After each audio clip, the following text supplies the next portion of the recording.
Kerumunan massa seringkali melarutkan jati diri. Itu sebabnya banyak orang hilang kendali saat diprovokasi. Padahal tindakan tak terkendali bisa menyebabkan seorang berakhir di dalam bui.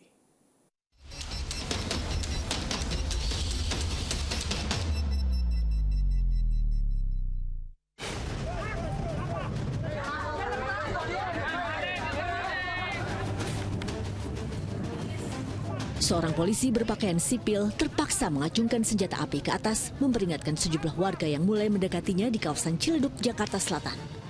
Langkah itu dilakukan anggota Polsek Pesanggerahan Jakarta Selatan tersebut lantaran sejumlah warga mulai terpancing setelah seseorang meneriakinya sebagai pelaku begal. Padahal kenyataannya, ia tengah berusaha mengurai kemacetan lalu lintas usai terjadi kecelakaan tunggal di lokasi itu. Sehingga di antara begitu terjadinya kerumunan, di antaranya itu ada yang berusaha memprovokasi. Mungkin ada oknum yang memprovokasi dan menteriaki ada gangster, ada begal.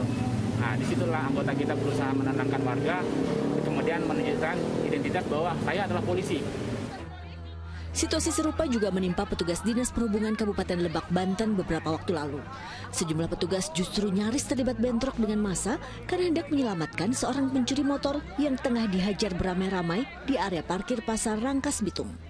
Namun salah satu pemuda dalam kerumunan tak suka dihalang-halangi hingga hampir terjadi kericuhan dengan petugas. Ya ditonjok tersangka juga, sama saya dilerai, jangan ditonjok lagi udah. Dia malah mukul saya.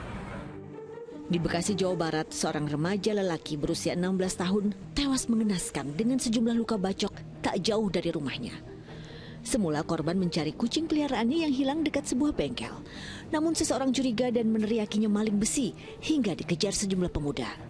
Korban lalu dianiaya menggunakan senjata tajam hingga tewas. Umumnya begitu larut dalam kerumunan, karakter individu seketika hilang. Emosi pun cenderung mudah tersulut dan terpicu bertindak spontan.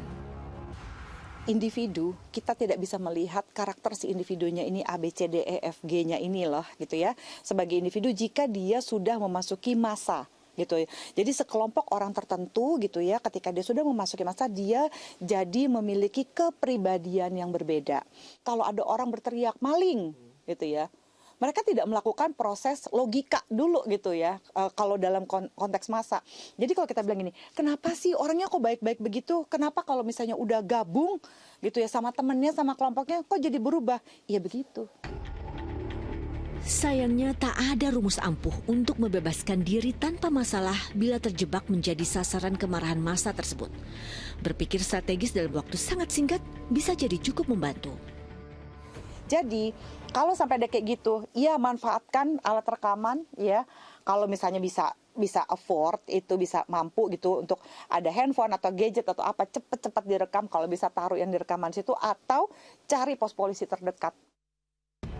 Di sisi lain, agar tak ikut terseret arus emosi sesaat, jauhi kerumunan massa. Lebih baik segera panggil aparat kepolisian. Jangan malah terprovokasi. Tindakan spontan akibat kehilangan kendali diri hanya akan jadi penyesalan di kemudian hari. Tim Liputan melaporkan.